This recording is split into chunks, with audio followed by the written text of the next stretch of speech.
Mi esposa infiel me presentó a su nuevo novio como si nada, así que solo les deseé buena suerte.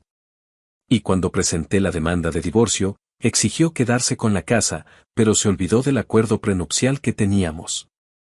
Ahora dice que solo era una broma y que no debería tomármelo tan en serio. Muy bien, Reddit. Así fue como mi esposa de 5 años decidió destruir nuestro matrimonio de la forma más absurda posible. Tengo 32 años, trabajo en bienes raíces comerciales aquí en Pensilvania. Nada demasiado llamativo, solo ingresos estables analizando propiedades y negociando contratos de arrendamiento para una empresa que existe desde los años 80. Tengo mi propio townhouse que compré hace 3 años. Renové completamente el lugar yo mismo durante 6 meses. Estamos hablando de pisos nuevos, cocina actualizada, incluso rehice los azulejos del baño porque el dueño anterior tenía el peor gusto imaginable. El tipo de persona que pensaba que beige sobre beige con acentos marrones era el pico del diseño de interiores. El townhouse se convirtió en mi orgullo y alegría. Pasaba los fines de semana en Home Depot aprendiendo sobre molduras decorativas y viendo demasiados videos de YouTube sobre cómo aplicar lechada. Mi papá me ayudó con el trabajo eléctrico porque no tenía ganas de incendiar la casa. Pero todo lo demás lo hice yo. Incluso construí estanterías personalizadas en el garaje para mis herramientas, porque ahora soy ese tipo de persona. Conocí a mi futura exesposa, Sara, en 2018, en la boda de mi primo. Ella era amiga de la novia, trabajaba como coordinadora de eventos para alguna cadena hotelera, parecía bastante normal. Se reía de mis chistes y no ponía los ojos en blanco cuando hablaba de tasas de interés y valores inmobiliarios. Para alguien de mi rubro, encontrar una mujer que no se desconecte mentalmente cuando mencionas leyes de zonificación comercial es como ganarse la lotería. Conectamos de inmediato. Ella era divertida, espontánea, siempre planeando citas elaboradas en restaurantes de los que nunca había oído hablar. Me hacía sentir que realmente estaba viviendo y no solo trabajando y yendo al gimnasio. Nos mudamos juntos después de 6 meses, lo cual, viéndolo en retrospectiva, probablemente fue demasiado rápido. Pero tenía 27 años y pensaba que había encontrado a alguien especial. Salir con Sara se sentía como estar en una de esas películas donde el tipo estructurado aprende a relajarse. Me llevaba a galerías de arte, viajes de fin de semana a pueblos pequeños al azar, incluso me convenció de probar yoga caliente una vez. Eso duró exactamente una sesión antes de que decidiera que sudar tanto voluntariamente no era para mí. Pero apreciaba que intentara ampliar mis horizontes. Me hacía reír, me desafiaba a probar cosas nuevas y parecía genuinamente interesada en construir un futuro juntos. A los padres de Sara les agradaba bastante. Su papá, Greg, tenía un taller de carrocería. Un clásico trabajador manual que apreciaba que yo tuviera casa propia y una carrera estable. Hablábamos del mercado inmobiliario y del mantenimiento de autos durante las cenas festivas. Nada profundo, pero había respeto mutuo. Su mamá, Diana, era amable, pero siempre parecía un poco distante, como si estuviera evaluando permanentemente si yo era lo suficientemente bueno para su hija. Nos visitaban quizá una vez cada 2 meses, y yo siempre me aseguraba de que el townhouse estuviera presentable. Greg inspeccionaba mi trabajo de renovación y daba su aprobación, lo cual se sentía bien viniendo de alguien que trabajó con las manos durante 40 años. Diana elogiaba mis elecciones de muebles mientras probablemente rediseñaba todo en su cabeza. Dinámicas normales de suegros. Las cosas fueron bien durante los primeros años. Nos acomodamos en una rutina cómoda donde ella planificaba nuestra vida social y yo me encargaba de las cosas prácticas como las cuentas, el mantenimiento de la casa y los problemas del auto. Ella apreciaba que yo me hiciera cargo de las responsabilidades aburridas de la vida adulta para que ella pudiera enfocarse en ser creativa y espontánea. Un equilibrio perfecto, o eso pensaba. Después de 3 años juntos, nos casamos en un viñedo a unas 2 horas al norte. Una ceremonia pequeña, tal vez 80 personas, nada exagerado. Usé un traje que compré específicamente para la ocasión después de que Sara vetara mi plan de usar simplemente mi traje de entrevistas. Al parecer, casarse requiere un nivel diferente de formalidad en el traje. ¿Quién lo sabía? La boda fue linda. Su papá dio un discurso sobre cómo más me valía tratar bien a su hija. Yo di un discurso agradeciendo a todos por venir y probablemente hice demasiados chistes sobre bienes raíces. Sara se veía hermosa. Yo me veía decente en mi traje nuevo y todos la pasaron bien. Nuestra luna de miel fue en el Caribe durante una semana en un resort todo incluido donde sufrí la peor quemadura solar de mi vida porque subestimé el sol del Ecuador. Ahora, aquí es donde entra en juego el tema del acuerdo prenupcial. Antes de casarnos, insistí en firmar un acuerdo prenupcial. No porque pensara que Sara fuera una cazafortunas ni nada parecido, sino porque había trabajado duro por mi townhouse y mis ahorros. El mercado inmobiliario había sido bueno conmigo. Había tomado decisiones de inversión inteligentes y quería proteger lo que había construido. Mi townhouse casi duplicó su valor desde que lo compré. Pasó de 185.000 a casi 340.000 en 3 años porque el barrio se gentrificó más rápido de lo que cualquiera esperaba. Abrió una cervecería artesanal a 2 cuadras. Luego llegaron las cafeterías hipster. Después los estudios de yoga, y de repente mi barrio de clase trabajadora se volvió de moda. Los valores de las propiedades se dispararon. También había heredado 75.000 de mi abuela 2 años antes de conocer a Sara. Usé parte de ese dinero para la renovación del townhouse. Invertí el resto en una mezcla de fondos mutuos y fideicomisos de inversión inmobiliaria. Nada sofisticado, solo crecimiento constante. Para cuando nos casamos, esa herencia había crecido hasta unos 95.000. Quería asegurarme de que ese dinero estuviera protegido. A Sara no le gustó mucho la idea del prenupcial al principio. Hizo todo el numerito de la ofendida, diciendo que eso significaba que no confiaba en ella, que no creía en nuestro futuro, que ya estaba planeando nuestro divorcio incluso antes de casarnos. Objeciones estándar, pero me mantuve firme y le expliqué que se trataba de proteger lo que había construido antes de conocernos, no de planear un fracaso. Con el tiempo, terminó aceptándolo. De hecho, su papá me apoyó. Dijo que era inteligente proteger mis bienes y que los matrimonios realmente exitosos podían sobrevivir teniendo un acuerdo prenupcial. Eso ayudó. Contratamos a un abogado y redactamos algo justo. Ella no recibiría nada de la venta del townhouse ni de mis inversiones previas al matrimonio, pero dividiríamos todo lo que construyéramos juntos durante el matrimonio. Recibiría manutención conyugal durante 2 años si nos divorciábamos. A todos nos pareció razonable. El prenupcial era bastante sencillo. Todo lo que yo poseía antes del matrimonio seguía siendo mío, el townhouse, mis ahorros, mis cuentas de inversión, mi camioneta.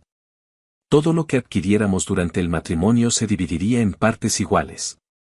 Si nos divorciábamos, ella recibiría 2.000 al mes durante 24 meses para ayudarla a establecerse. Ambos lo firmamos, lo notarizamos, lo presentamos correctamente y listo. La vida después del matrimonio fue bastante normal durante los primeros 4 años. Ambos trabajábamos, dividíamos los gastos, viajábamos a lugares como Nashville y Austin. Ella avanzó en su carrera como coordinadora de eventos, empezó a manejar eventos corporativos más grandes. Yo ascendí en mi empresa y comencé a encargarme de propiedades comerciales más importantes. Estábamos viviendo el típico sueño de la pareja joven casada y exitosa. Sara ganaba un sueldo decente, probablemente alrededor de 48.000 al año. No era increíble, pero le alcanzaba para pagar su auto, sus gastos personales y su mitad de los servicios. Yo cubría la hipoteca porque la casa era mía, y dividíamos los gastos de comida y entretenimiento. Un acuerdo justo del que nadie se quejaba. Pero alrededor del 4.º año, las cosas empezaron a cambiar. Al principio, detalles pequeños. Sara empezó a salir más con sus amigos del trabajo, a llegar más tarde, a mostrar menos interés en nuestra rutina habitual de fines de semana. Pensé que solo necesitaba más vida social. Nada de qué preocuparse. Siempre había sido más extrovertida que yo. Empezó a hablar de esta nueva amiga del trabajo, Amanda. Amanda hizo esto. Amanda dijo aquello. Amanda cree que deberíamos probar cosas nuevas. Amanda, al parecer, tenía opiniones sobre relaciones, matrimonio y crecimiento personal. Cualquier conversación terminaba girando alrededor de la última sabiduría profunda que Amanda había compartido. Amanda trabajaba como coordinadora senior de eventos en el hotel de Sara. Supuestamente tenía una perspectiva de mente abierta increíble sobre la vida. Divorciada 2 veces, sin hijos, vivía en un loft moderno en el centro. Sara empezó a adoptar sus frases, sus opiniones, incluso su estilo de vestir. De repente, mi esposa compraba ropa que parecía sacada directamente del Instagram de Amanda. Conocí a Amanda exactamente una vez, en un happy hour de trabajo al que Sara me arrastró. Esa mujer me dio mala espina de inmediato. Demasiado ruidosa, demasiado invasiva con preguntas personales. Tocaba el brazo de Sara cada 5 segundos, como si fueran mejores amigas desde el jardín de infantes. A los 10 minutos de conocerme me preguntó qué opinaba sobre la libertad sexual de Sara. ¿Qué clase de pregunta le haces al esposo de alguien en un evento laboral? Ciudad bandera roja por todos lados, pero me callé. Mi Sara parecía valorar mucho esa amistad y no quería ser el esposo controlador que dicta con quien puede juntarse su esposa. Además, pensé que ella era lo suficientemente inteligente como para darse cuenta de cualquier tontería que Amanda estuviera vendiendo. Resultó que me equivoqué. Sara empezó a sugerir que necesitábamos ser más aventureros. No en el sentido divertido de viajar, sino en el sentido de la relación. Empezó a mencionar artículos sobre matrimonios modernos, sobre parejas con arreglos diferentes. Sobre cómo la monogamia tradicional era solo una construcción social diseñada por instituciones religiosas para controlar a la gente. Vibras totales de clase de filosofía de primer año. Yo simplemente asentía, porque ¿qué más dices a eso? Claro, cariño, el matrimonio es una construcción. También lo es mi hipoteca, pero igual la pago todos los meses. No le di demasiada importancia porque ella solía pasar por fases así. Un mes era el veganismo, otro mes el minimalismo. Normalmente duraban unas 3 semanas antes de que se aburriera y pasara a otra cosa. Pero esta fase no terminó. Seguía empujando la conversación, haciendo preguntas hipotéticas sobre cómo me sentiría si quisiera explorar conexiones con otras personas. No infidelidad, recalcaba, sino no monogamia ética. Debería haber prestado más atención a hacia dónde iba todo esto, pero sinceramente pensé que solo estaba procesando alguna crisis de la mediana edad de forma anticipada. Y entonces llegó el mes pasado, el 14 de septiembre para ser exactos. Una fecha que ahora está grabada en mi cerebro para siempre. Sara me escribió al trabajo diciendo que quería invitarme a cenar a un lugar lindo, que necesitábamos hablar sobre nuestro futuro. Yo pensé en terapia de pareja. Tal vez quería hablar de tener hijos. Quizás estaba descontenta con su trabajo. Conversaciones normales de matrimonio. Nos encontramos en un restaurante italiano que ella eligió. Uno de esos lugares de moda donde el menú no tiene precios y las porciones caben en un vaso de siot. Llegué con pantalones de vestir y camisa, listo para cualquier conversación seria que tuviéramos que tener. Ahí fue cuando vi que no estaba sola. Sara estaba sentada en la mesa con un tipo que nunca había visto. Un tipo más joven, quizá de 28 o 29 años, usando uno de esos atuendos casuales cuidadosamente armados que probablemente costaban 400, pero estaban diseñados para parecer sin esfuerzo. Pelo artísticamente despeinado, barba de diseñador, toda la estética de influencer de Instagram. Se levantó y me dio la mano como si estuviéramos cerrando un negocio. Se llamaba Trevor. Claro que se llamaba Trevor. Tenía esa energía de falsa confianza de los tipos que se describen como emprendedores, pero en realidad solo tienen un perfil de LinkedIn. Me dio una sonrisa extraña, cómplice, como si todos estuviéramos dentro del mismo chiste. Me senté completamente confundido, mirando a Sara en busca de una explicación. Ella tenía una energía nerviosa, jugueteando con su copa de vino, sonriendo demasiado. El tipo de lenguaje corporal que grita, estoy a punto de decir algo que sé que no te va a gustar. Y entonces lo soltó. Quería presentarte a Trevor. Es mi novio. He estado viéndolo desde hace unos 3 meses, y creo que ya es hora de que seamos honestos sobre mi naturaleza swingue. Necesito revelar esta parte de mí. Es quien realmente soy. La miré fijamente, luego miré a Trevor y después volví a mirarla, esperando el remate, esperando que aparecieran las cámaras, esperando literalmente cualquier señal de que todo esto fuera una broma elaborada. No llegó nada. ¿Tu naturaleza swingue? Repetí lentamente. Sí. Siempre he sabido que no estaba hecha para la monogamia tradicional. Amanda me ayudó a darme cuenta de que había estado reprimiendo mi verdadero yo. Trevor y yo conectamos en una conferencia el verano pasado, y simplemente se sintió correcto. Sé que esto puede ser una sorpresa, pero quería que lo conocieras para que pudiéramos ser abiertos sobre esta nueva dinámica. Trevor asintió como si ella acabara de explicar que iba a empezar clases de cerámica, no que había estado teniendo una aventura durante 3 meses. Realmente respeto lo que tú y Sara han construido, dijo con una sinceridad ensayada que me dieron ganas de voltear la mesa. No estoy tratando de reemplazarte ni nada por el estilo. Podemos averiguar juntos cómo se ve esto. Averiguar juntos cómo se ve esto. Como si estuviéramos hablando de una remodelación de cocina. Me quedé sentado unos 30 segundos procesando. Mi esposa de 5 años acababa de decirme en un restaurante público que llevaba 3 meses acostándose con Trevor, lo había presentado como el descubrimiento de su naturaleza swingue y esperaba que yo, ¿qué exactamente? ¿Le diera la mano y aceptara compartir a mi esposa? Sara intervino antes de que pudiera responder. Sé que es mucho para asimilar, pero creo que cuando lo pienses bien, te darás cuenta de que esto podría fortalecer nuestro matrimonio. Muchas parejas exploran arreglos alternativos. No significa que te quiera menos. De hecho, ser honesta sobre mis necesidades demuestra cuánto valoro nuestra relación. Las piruetas mentales eran impresionantes. Había engañado durante 3 meses, se había contado una historia sobre descubrir su yo auténtico y ahora quería reconocimiento por finalmente ser honesta. Como si yo tuviera que agradecerle por decirme lo de su novio al 3er mes en vez de al 6º. Trevor sentía como si todo tuviera sentido. Sara habla de ti todo el tiempo, amigo. Realmente valora lo que ustedes tienen. Esto solo se trata de sumar, no de reemplazarlo. Miré a ese tipo, ese anuncio ambulante de GQ sentado frente a mí, hablando de mi matrimonio como si lo entendiera, como si tuviera algún derecho a opinar sobre él.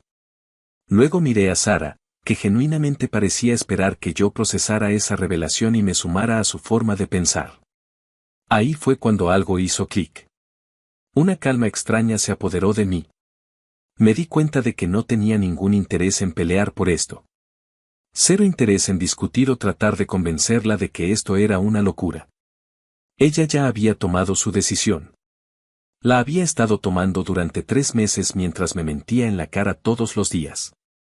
Buena suerte con eso, dije, poniéndome de pie. La cara de Sara se descompuso. Espera, ¿qué? ¿A dónde vas? Necesitamos hablar de esto. No, no necesitamos. Tú tomaste una decisión. Yo estoy tomando la mía. Buena suerte con tu viaje swingue o como quieras llamarlo. Salí del restaurante, me subí a mi camioneta y conduje hasta casa. Me quedé sentado en la entrada durante unos 20 minutos, simplemente mirando mi casa, procesando lo que acababa de pasar. Mi esposa de 5 años acababa de presentarme a su amante e intentó rebautizar una infidelidad como liberación sexual. Sara llegó a casa quizá una hora después. Yo estaba sentado en el sofá con un cuaderno, ya haciendo una lista de lo que tenía que pasar a continuación. Entró con una energía defensiva, brazos cruzados, lista para pelear.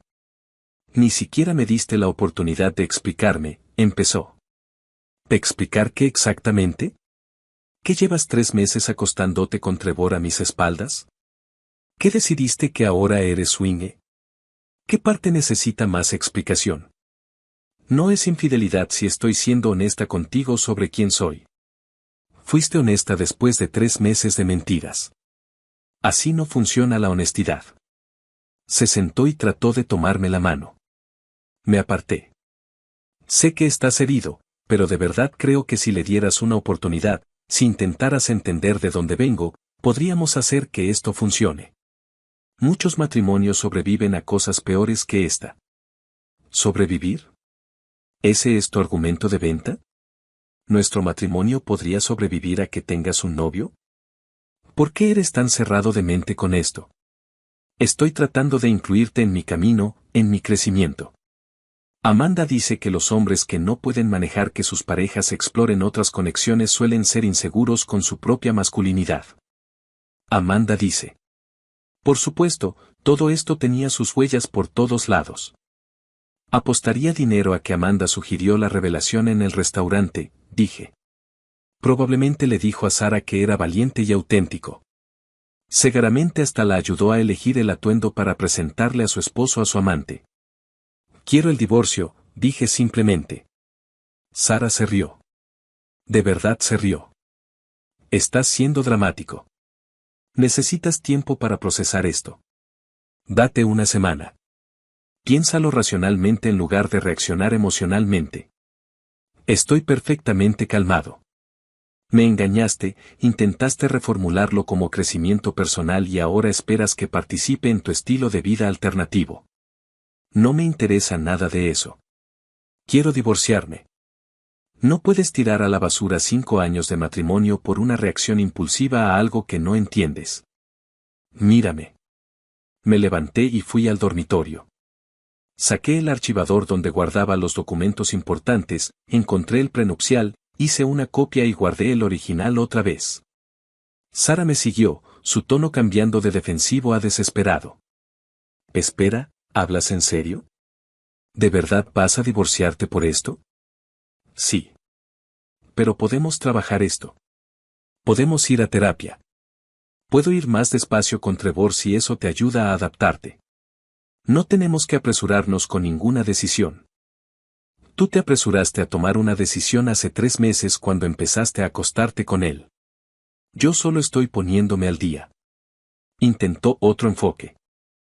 Piensa en lo que construimos juntos. Piensa en nuestros recuerdos, en nuestros planes. ¿Vas a tirar todo eso porque estoy siendo honesta sobre mis necesidades? No estás siendo honesta. Estás tratando de manipularme para que acepte algo a lo que nunca accedí. Eso no es honestidad.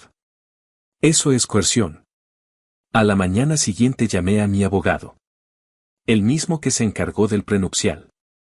Le expliqué la situación y literalmente empezó a reírse. Dijo que había visto de todo en sus 30 años ejerciendo derecho de familia, pero la revelación de un amante en un restaurante disfrazada de despertar sexual era algo nuevo. Iniciamos los trámites de divorcio de inmediato. Pensilvania tiene la opción de divorcio sin culpa, lo que significaba que ni siquiera tenía que probar adulterio ni nada parecido. Solo tenía que declarar que el matrimonio estaba irremediablemente roto. Considerando que mi esposa tenía un novio al que quería que yo conociera, me sentí bastante seguro al hacer esa afirmación. Sara se mudó en menos de una semana. Empacó sus cosas mientras yo estaba en el trabajo y dejó la llave sobre la encimera de la cocina. Supongo que Trevor tenía espacio en su departamento. O tal vez se fue a vivir con Amanda. No pregunté, no me importó. Y entonces comenzó el verdadero espectáculo. Unas 2 semanas después de que presenté la demanda, mi abogado recibió una llamada del abogado de Sara. Ella estaba exigiendo la casa. Mi casa. La que compré antes de conocerla, renové yo mismo y protegí explícitamente en el acuerdo prenupcial. Su argumento era que había vivido allí durante 4 años y contribuido al mantenimiento pagando los servicios. Mi abogado me llamó tratando de no reírse. El abogado de tu exesposa afirma que ella tiene derecho a la mitad de las ganancias de la venta de la casa porque contribuyó al hogar. Tenemos un prenupcial que establece explícitamente que la casa es tuya. Lo sé, le dije. Parece que su abogado espera que olvidemos ese pequeño detalle. Me envió las exigencias de Sara. Quería la mitad del valor de la casa, que a precios de mercado actuales era de unos 170,000. También quería 3 años de manutención conyugal en lugar de los 2 años estipulados en el prenupcial. Además, exigía la mitad de mi cuenta de jubilación, que también estaba protegida por el prenupcial. Básicamente, quería fingir que el prenup no existía. Mi abogado redactó una respuesta que era, en esencia, una versión legal y educada de absolutamente no. Hizo referencia al prenupcial unas 12 veces, incluyó copias del documento firmado y notarizado, y le recordó al abogado de ella que ambos habíamos tenido asesoría legal independiente antes de firmarlo. La respuesta de Sara llegó a través de su abogado, pero bien podría haber estado escrita con crayones. Afirmó que había firmado el prenup bajo coacción, que yo la había presionado antes de la boda, que no entendía lo que estaba aceptando. Nada de eso era cierto. Habíamos pasado 6 meses negociando el prenup con 2 abogados distintos antes de la boda. Tuvo todas las oportunidades de oponerse, negociar otros términos o retirarse por completo. Firmó porque era justo y porque estaba de acuerdo con las condiciones. Pero aquí es donde la historia se pone realmente buena. Después de que el intento de su abogado por invalidar el prenup fracasara, Sara empezó a escribirme directamente. Los primeros mensajes fueron disculpas. Había cometido un error. Trevor solo había sido una fase. Quería trabajar en nuestro matrimonio. El típico arrepentimiento después de enfrentar consecuencias. No respondí. Que gritara al vacío. Luego los mensajes cambiaron de tono. Estaba dolida porque yo era tan frío. ¿Acaso no me importaba lo que habíamos construido juntos? ¿No estaba dispuesto al menos a ser civilizado? Necesitaba dinero para el alquiler. Su nuevo lugar era caro. ¿No podía al menos ayudarla hasta que el divorcio fuera definitivo? Tampoco respondí. Después llegaron los mensajes agresivos. Yo estaba siendo mezquino y vengativo. Ella me había dado los mejores años de su vida. Me debía algo por los 4 años que pasó haciendo de nuestra casa un hogar. El prenup era injusto y yo lo sabía. Merecía la mitad de todo porque eso era lo que significaba el matrimonio. Mi abogado me aconsejó guardar capturas de todo, pero no interactuar. Eso hice. Cada mensaje, cada buzón de voz, cada correo fue a una carpeta titulada Colapso de Sara, como posible evidencia si las cosas se ponían realmente feas. 3 semanas después de presentar la demanda, Sara me llamó desde el teléfono de su mamá. Contesté porque no reconocí el número. Pensé que podía ser algo importante. ¿De verdad contestaste?, dijo Sara, sorprendida. ¿Qué quieres? Necesito que entiendas algo. Lo de la casa, las exigencias de dinero, eso no fue idea mía. Fue mi abogado siendo agresivo. Yo le dije que presionara, pero no pensé que te negarías a ayudarme. El prenup dice que no me corresponde nada de la casa. Los 2 lo firmamos. Estuve de acuerdo con esos términos, pero eso fue antes de que pasara todo. Ahora las cosas son diferentes. Necesito ese dinero para empezar de nuevo. Estás siendo muy cruel con esto. Estoy cumpliendo el acuerdo legal que ambos firmamos. No es justo. Tú tienes toda esa plusvalía en la casa y yo no tengo nada. Tú tienes trabajo. El mío no paga lo suficiente para cubrir un alquiler decente. No puedo permitirme vivir sola. Deberías haber pensado en eso antes de presentarme a Trevor. Se quedó en silencio por un segundo. Eso fue un error. Lo sé ahora. Trevor terminó conmigo la semana pasada. Dijo que no se había apuntado a tanto drama. Amanda también dejó de hablarme. Dijo que manejé todo mal. No tengo a nadie ahora. Una parte de mí quiso sentir lástima por ella. Otra parte recordó a Sara sentada frente a mí en ese restaurante, sonriendo mientras me presentaba a su novio, actuando como si yo tuviera que agradecerle por incluirme en su viaje personal. Buena suerte con todo, Sara. Espera, no cuelgues. ¿No podemos hablar de esto como adultos? ¿No podemos arreglar algo? Sí, estamos arreglando algo. Se llama divorcio. Mi abogado se pondrá en contacto contigo por el acuerdo.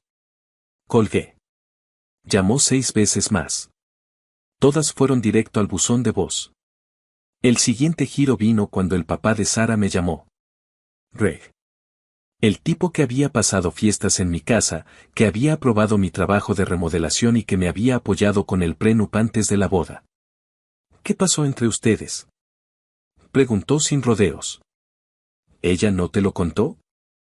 Dijo que te estabas divorciando de ella porque se distanciaron. Dijo que cometió algunos errores, pero nada que justificara terminar el matrimonio. Dijo que te niegas a darle algo de la casa aunque ella ayudó a mantenerla. Le conté toda la historia. La revelación en el restaurante. Trevor. El discurso de la naturaleza swingue. Las exigencias de dinero a pesar de que el prenup decía claramente lo contrario. Se quedó en silencio todo el tiempo. Finalmente dijo. ¿Ella llevó a su novio a que lo conocieras en un restaurante? Sí. ¿Y ahora quiere la mitad de tu casa? Eso es lo que está pidiendo su abogado. Suspiró profundamente. Lo siento. No sabía nada de eso. Nos pintó una historia muy diferente. Pensé que el prenup seguía siendo válido según mi abogado. Sí, dijo. Entonces mantente firme. Te protegiste exactamente para una situación como esta. No dejes que te haga sentir culpa para darle dinero al que no tiene derecho. Esa llamada me ayudó más de lo que Greg probablemente sabía. Que su propio padre validara que yo no estaba siendo irrazonable, que el prenup existía precisamente para este escenario, me quitó muchísima presión de encima. Pero Sara aún no había terminado de intentarlo. Una semana antes de nuestra fecha programada para la audiencia preliminar del divorcio, jugó su última carta. Apareció en mi trabajo. Yo salía de una reunión cuando la recepcionista me dijo que tenía una visita en el lobby. Ahí estaba Sara, vestida de forma profesional, como si fuera por negocios, sosteniendo una carpeta llena de papeles. Tenemos que hablar, dijo. No, no tenemos. Contacta a mi abogado. Solo dame 5 minutos, por favor.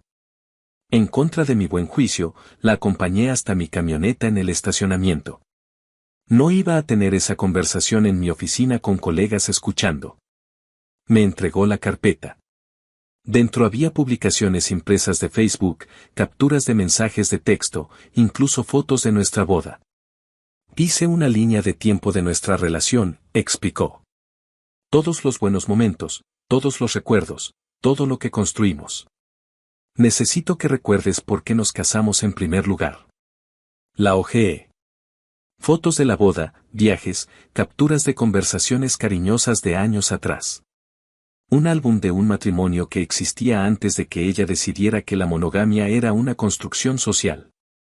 ¿Cuál es tu punto? Mi punto es que éramos felices. Podemos volver a serlo.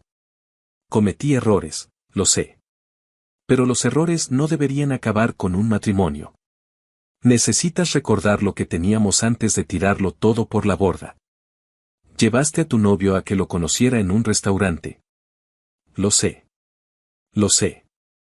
Fue un juicio horrible. Estaba confundida. Amanda me convenció de que ser abierta con todo era lo valiente. Ahora veo lo mal que estuvo eso. ¿Y ahora quieres que finja que no pasó? Quiero que recuerdes que un error no borra 5 años de buenos momentos. Cerré la carpeta y se la devolví. Tienes razón. No los borra, pero sí los termina. No vamos a volver. El divorcio va a ocurrir. Vas a recibir lo que dice el prenup y nada más.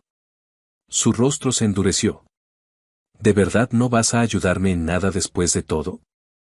¿Después de todo? ¿Te refieres a después de que me engañaras y luego exigieras dinero que no te corresponde? Fue una broma, soltó de repente. La miré fijamente. ¿Qué? Todo lo del restaurante se suponía que era una broma. Trevor solo era un actor que contraté. Estaba tratando de ver si lucharías por mí, si aún te importaba lo suficiente como para ponerte celoso. Fue una prueba estúpida, pero solo eso. Te lo estás tomando demasiado en serio. La mentira era tan absurda que casi me reí. ¿Una broma que duró 3 meses? Eso es un nivel serio de compromiso con el chiste.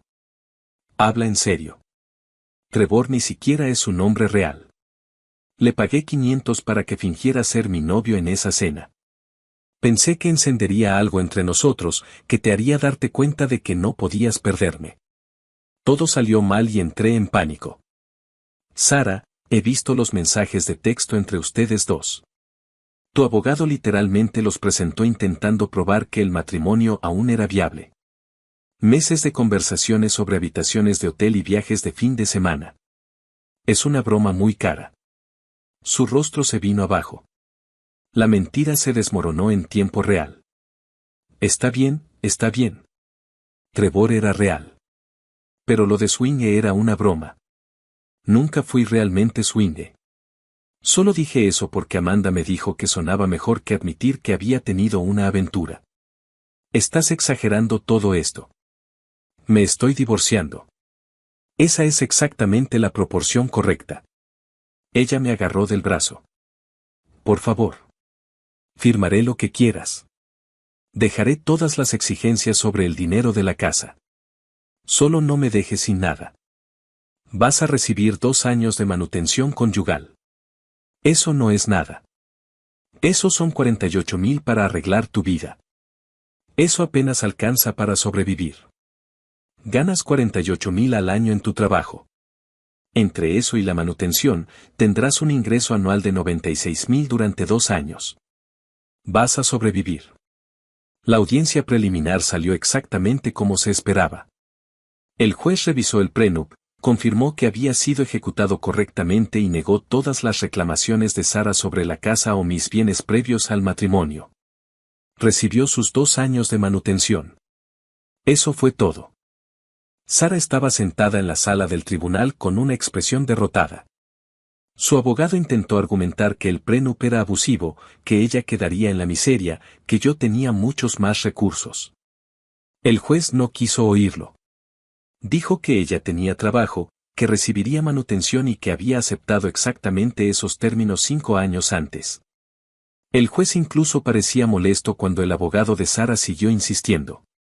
Llevaba 20 años ejerciendo derecho de familia y se notaba que ya había visto todos los trucos del libro.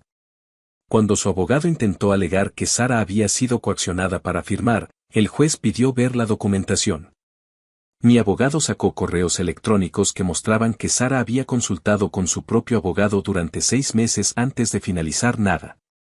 Mostró comunicaciones donde ella había negociado términos específicos y había obtenido exactamente lo que pidió. El juez simplemente negó con la cabeza y rechazó la moción.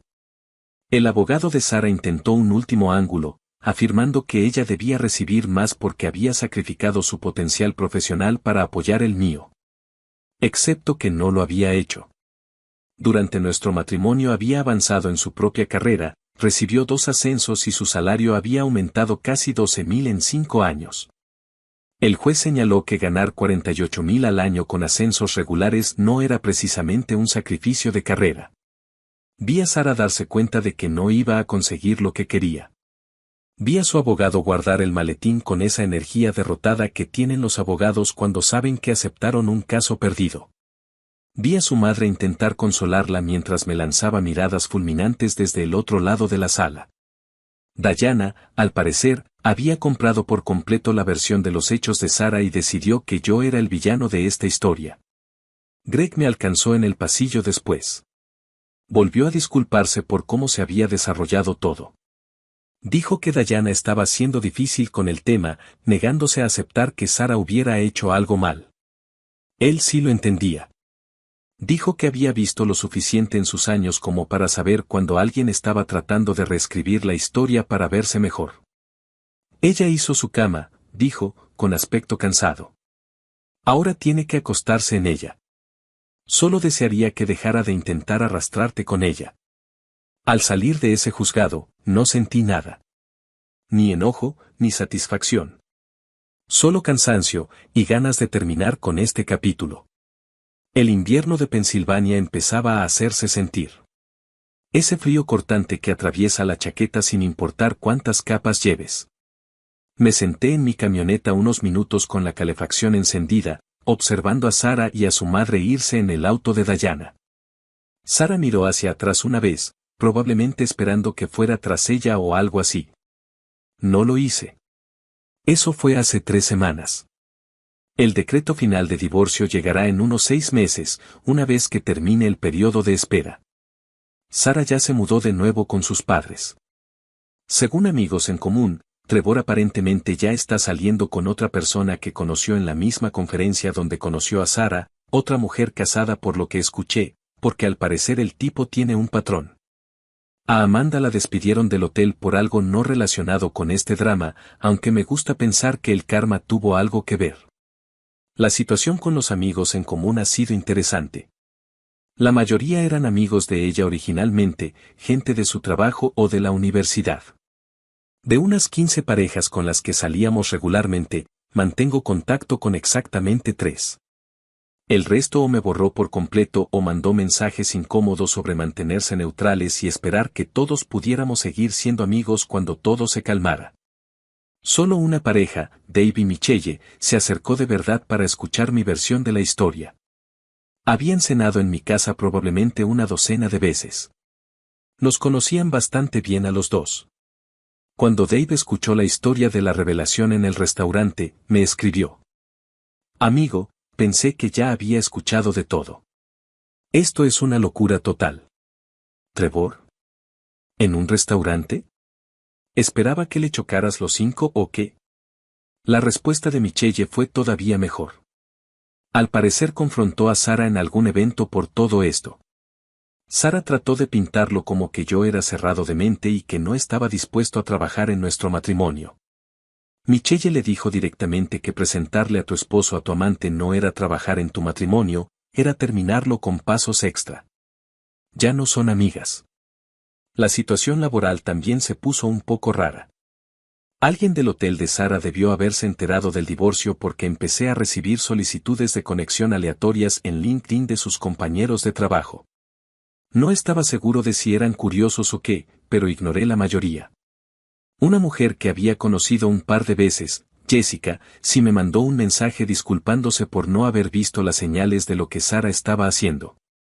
Al parecer, toda la influencia de Amanda había sido obvia para todos en el trabajo excepto para mí.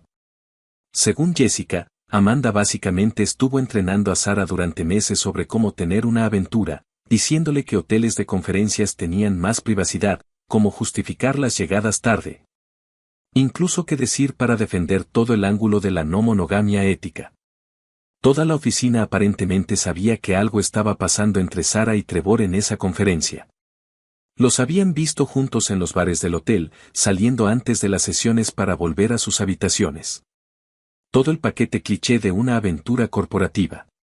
Lo que de verdad me impactó fue que los compañeros de trabajo de Sarah habían hecho una apuesta sobre cuánto tiempo tardaría yo en enterarme. Una apuesta sobre el fin de mi matrimonio. Jessica me dijo que había apostado a que yo lo descubriría en menos de 6 meses y perdió porque tardó más que eso. No supe si sentirme insultado o impresionado por la audacia. La situación con la casa ha sido mejor de lo esperado. Sin Sarah ahí, de hecho he empezado a disfrutar el lugar otra vez. Lo primero que hice fue cambiar las cerraduras. No porque pensara que intentaría volver, sino porque necesitaba un reinicio psicológico, llaves nuevas, comienzo nuevo, todo eso. Luego pinté el dormitorio. Sarah había insistido en un color rosa empolvado que odié desde el primer día. Lo cubrí con gris pizarra. Me tomó un sábado y unas 4 capas tapar ese rosa, pero valió la pena. Estar ahí de pie con pintura en las manos, música sonando, disfrutando de mi propio espacio se sintió como recuperar algo. He estado trabajando en proyectos de la casa que había postergado. Terminé el sótano como correspondía. Lo convertí en un taller y espacio de entretenimiento. Construí un bar con madera recuperada. Instalé iluminación adecuada. Puse un buen sistema de sonido. Mi papá ayudó con el cableado. Pasamos un fin de semana entero en eso. No hablamos mucho del divorcio. Solo trabajamos y escuchamos rock clásico. Las renovaciones han sido terapéuticas. Tener algo concreto en lo que trabajar. Ver progreso. Construir algo que es completamente mío. Sarah siempre tenía opiniones sobre todo. Que el bar era demasiado masculino. Que la iluminación era muy fuerte. Que si de verdad necesitábamos un taller. Ahora tomo mis propias decisiones. En cuanto a mí, sigo en mi townhouse, sigo haciendo mi trabajo, sigo viviendo cómodamente. La única diferencia es que ahora lo hago sin una esposa que pensaba que presentarme a su novio en un restaurante italiano era una forma razonable de revelar su yo auténtico.